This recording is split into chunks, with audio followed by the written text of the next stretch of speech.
आगे बढ़ते हैं और बात कर लेते हैं एससीओ समिट की। तो एससीओ बैठक में शामिल होने के लिए गोवा पहुंच चुके हैं पाकिस्तान के विदेश मंत्री बिलावल भुट्टो। इस वक्त की बड़ी खबर हम आपको बता रहे हैं। एससीओ समिट से जुड़ी हुई बड़ी खबर, गोवा पहुंच चुके हैं पाकिस्तान के विदेश मंत्री बिलावल भुट्टो। तस्वीर हम आपको दिखा रहे हैं जब एयरपोर्ट पर पहुंचे।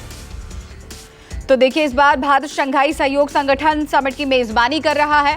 ये बड़ी उपलब्धि हमारे देश के लिए।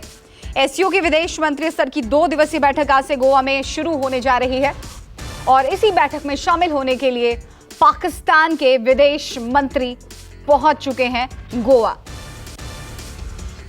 पाकिस्तान के विदेश मंत्री के भारत दौरे को लेकर पाकिस्तान में बड़ा बवाल मचा हुआ है। किसी का कहना है कि उन्हें भारत दौरे पर आना चाहिए, किसी को उनका ये स्टेप जायज लग रहा है।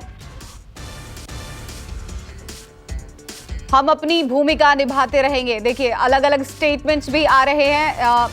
अब पाकिस्तान की तरफ से गोवा में एससीओ के विदेश मंत्रियों की अहम बैठक है और इस बैठक में शामिल होने के लिए बिलावल भुट्टो पहुंच गए हैं। बिलावल भुट्टो जरदारी।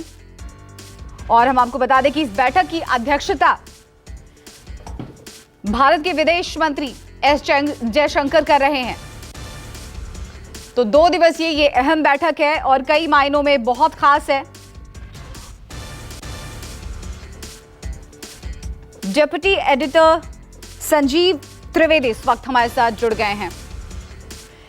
देखिए संजीव, काफी मायनों में ये बैठक बहुत अहम है, लेकिन सबकी नजर यहां पर टिक जाती है बिलावल भुट्टो पर।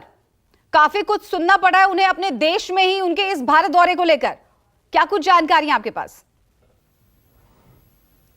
ये इसलिए भी है क्योंकि कोई पाकिस्तानी विदेश मंत्री हमारी जमीन पर करीब 12 सालों के अंतराल के बाद आ रहा है, तो जाहिर है कि ये बहुत अहमियत रखता है। एससीओ की बैठक तो अपने आप में बहुत खास है ही, क्योंकि भारत एससीओ की इस वक्त अध्यक्षता कर रहा है, लेकिन एससीओ का एक सदस्य देश पाकिस्तान भी है और पाकिस्तान और भारत के दरमियान जो रिश्ते रहे हैं हाल के दिनों में, ऐसे में ये जो यात्रा है, इस यात्रा को लेकर के बहुत उत्सुकता भारत में अगर है, तो वहीं दूसरी तरफ पाकिस्तान में, जैसा कि आपने कहा, विपक्ष कह रहा है कि इस यात्रा में भारत की इस यात्रा में पाकिस्तानी विदेश मंत्री को जाने की कोई जरूरत नहीं थी।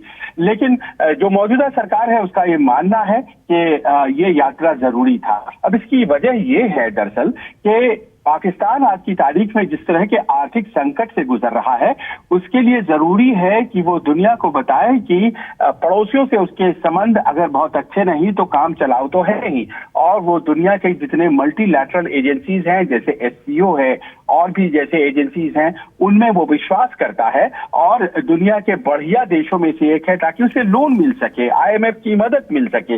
और शायद यही वजह है आज पाकिस्तान के हालात जो हैं वो मजबूर कर रहे हैं। देखिए, भारत और पाकिस्तान साथ आजाद हुए, लेकिन आज भारत कहां पहुंच चुका है? एससीओ की अध्यक्षता कर रहा है और पाकिस्तान वहां अपने आवाम को भोजन मुहैया कराने में भी अक्षम है। और ऐसे में पाकिस्तान की मजबूरी है भारत की तरफ से दोस्ती के हाथ बढ़ाना, और भारत आकर के वो साबित कर रहे हैं कि वो दरअसल पड़ोसियों से अच्छे संबंध चाहते हैं। जी संजीव, देखिए, काफी अहम बात यह हो जाती है कि साल 2014 में कहते हैं कि कश्मीर का एक एक इंच लेंगे, और जैसे हिंदुस्तान की सरजमी पर कदम रखते हैं जरदारी साहब, कहते हैं मैं यहां आकर खुश हूं।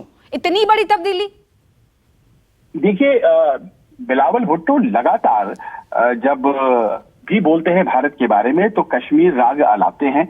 दूसरी बात यह है कि वो हमेशा से भारत विरोधी बयानों के लिए जाने जाते रहे हैं, क्योंकि भारत विरोधी बयान जो है वो पाकिस्तान में एक सपोर्ट बेस तैयार करते हैं, और इस कारण से वहां के राजनीतिज्ञों को ये मजबूरी होती है कि वो भारत के खिलाफ बोले।